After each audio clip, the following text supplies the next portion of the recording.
Hey guys, welcome back to the channel. Today I got another Blazers video as I promised last week. In this Blazers video, I'm just going to go right where I left off from. Last game I reviewed was the Blazers and the Lakers playing, and that's the game we won by 3 with Harkless carrying us with, I think, 26 points.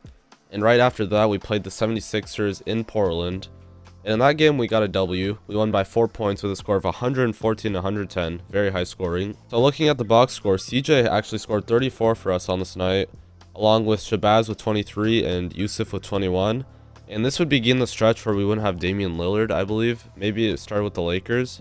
But we didn't have Damian for 5 games during this time. And this is probably the second game of that streak. So that hurt us, but it's good to see us getting wins against teams without Dame. We beat the 76ers, who are a promising young group. They still haven't fully developed yet, but it's good to see us beat them anyways without Damian. So that's a good win from us. And looking on the 76ers side, Joel Embiid got them 29 points, Dario Saric got them 25, and JJ Redick got 19. I was actually watching, and Joel Embiid was hitting some nice threes. He was banking it in from very far away to try and clutch the win for them, but he couldn't do enough for the team, I guess, and they just need some more experience, in my opinion. Even though they have some good veterans like Jared Bayless and JJ Redick, they still need to develop more. But props to the 76ers on their effort in that game. Let's move on to the next. Next game, we played the Atlanta Hawks, and I expected a win in this one easily. The Hawks are not a really good team with a 10-26 record. But somehow the Hawks went ahead and beat us in Atlanta with a score of 104 to 89. Dennis Schroeder carried the team with 22 points, but they also had about 6 other players, roughly, that had double digits. So that really helped them out. Team effort for sure from them. But looking at our team, we didn't have much coming. We only had Shabazz with 21 leading the team, surprisingly. Young player like himself, good to see that from him, but he needs some help from CJ. And I bet Damian would have scored about 30 or more on these guys, but he wasn't there, of course, like I said earlier, with an injury. So looking at the score now, CJ had 18, and then Al-Farouq came in with 10, and those were the top 3 scorers, believe it or not. So it's kind of obvious why we lost that game. We need some more scoring. And looking at Yusuf Nurkic's stats, he had 11 rebounds that game, so props to him for that. That's a lot of rebounds, and he was able to earn those. Well, we just couldn't cap it off against the Hawks. You win some, you lose some, that's alright. Let's just try not to keep this trend up, though, because the Hawks are not that good of a team, and we're going to be playing them again very soon, so hopefully we can beat them the second time with Dame. Alright, next game, at Chicago. We beat Chicago 124 to 120 in overtime. That's a good thing to see from the Blazers. In this game, we had much better scoring distribution. CJ led the way with 32, Al-Farouq Aminu came in with 24 behind him, then Evan Turner with 22, and then Pat Connaughton with 16, and then Shabazz and Yusuf both with 11. Good to see everybody scoring evenly, but Shabazz Napier is really impressing me right now. I'm looking at all his stats, and I just saw him play today against the Cavs too. He's really leading the way as a young player and showing that he's got what it takes. And he's developing really quickly, kind of like CJ did when he was first with the Blazers. So this is great to see. And I'm really proud of him right now. He's playing great, and he is destroying the standard set for him. Not a lot of people really expected him to be that good, I believe. So props to him for performing like an absolute beast these past couple of days. And also Al-Farouq, he's a little inconsistent, but he's been scoring about 20 plus on a good night. So that's good to see from him. I like Al-Farouq personally, and it's just great to see him performing well in these W's on the road and at home. Alright, so let's move on to the last game, which happened today on Tuesday, January 2nd. We played the Cavs, tough game. They had Isaiah Thomas return in this game, a very influential part of their offense, as they traded Kyrie Irving away for him and Jay Crowder and other pieces as well, of course. But in this game, looking at the Cavs side, 24 points from LeBron, 19 from Kevin Love, 17 from Isaiah off the bench, 17 from Jay Crowder, 15 from Wade. It's just an all-around good scoring effort from the team. They all did good. Gotta give props to the Cavs, especially with Isaiah coming back.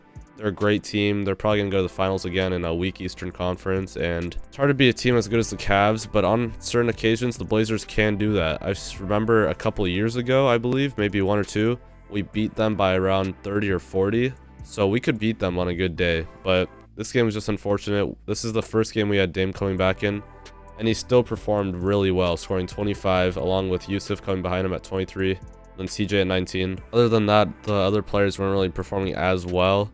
Looking at the stats, Al-Farouq had 5, Shabazz had 0 in 14 minutes, Ed Davis had 5, Pat with 5, Evan Turner came in with 15, so that's good to see from Evan Turner. He's improving really well. I know there's a lot of doubters of him saying we pay him too much and we should just get rid of him, but he's been playing really well, and I think these haters should be doubting themselves because he's really proving to himself that he's a great player, and he's proving to the rest of the world that he is worth the money that he's being paid. So props to Evan Turner.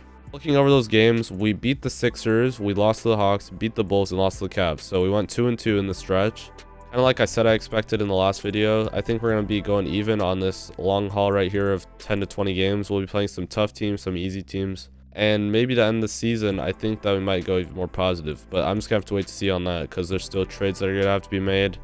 And you'll never know what can happen in free agency and all that. So that'll be great to see. Looking at the rest of the schedule here, it looks pretty tough to be honest. The Hawks in the next game are not going to be tough to play on Friday. But after that, we have the Spurs, who we only lost to by 2 points in December. So you never know if we could beat them. The Thunder, who are somewhat inconsistent, but when they're good, they're really good. So that's going to be something to watch out for. And the Rockets, who are just really good. I think they're number 2 in the West now behind the Warriors, but they were number 1 for a while, and they were on a good winning streak with CP3 and Harden leading the way. So I wouldn't be surprised if they beat us at their own court. And then we also play the Pelicans, Timberwolves, Suns. So you see there's just some good teams and some bad teams. Suns aren't as good. Timberwolves are pretty good, young. But I think we could actually go ahead and go positive in terms of wins and losses, with the wins outweighing the losses. We could probably beat the Spurs because we've almost beat them last game we played them. We only lost by 2. The Thunder, if they're playing on a bad night, we could easily beat them as well. Rockets, I think it's just easily a loss for us unless we pull something out. Maybe Dame scores 50 again. That would be insane. And then teams like the Pelicans, Timberwolves, those are just hard to predict. They have players like Rondo who might just go off for 25 assists. Jimmy Butler, who could just go off on any night. So I really can't predict that much, but I think it looks good for us here in the near future. And I'm going to go ahead and get a video out of this next week, probably after the Rockets game on Wednesday. So you could probably expect a video Thursday or Friday. But we'll see how it goes. Hopefully I can get another one of these videos out for you guys. I really like making them, and I hope you guys enjoy them. And thanks for watching. I really do appreciate it. Please leave a like if you did enjoy it. Go ahead and subscribe to the channel if you haven't already. It really helps me out. And I really do appreciate your guys' time. Thank you and have a good day. When I was 27, I grew accustomed to more fear. Accumulated 10 times over throughout the years.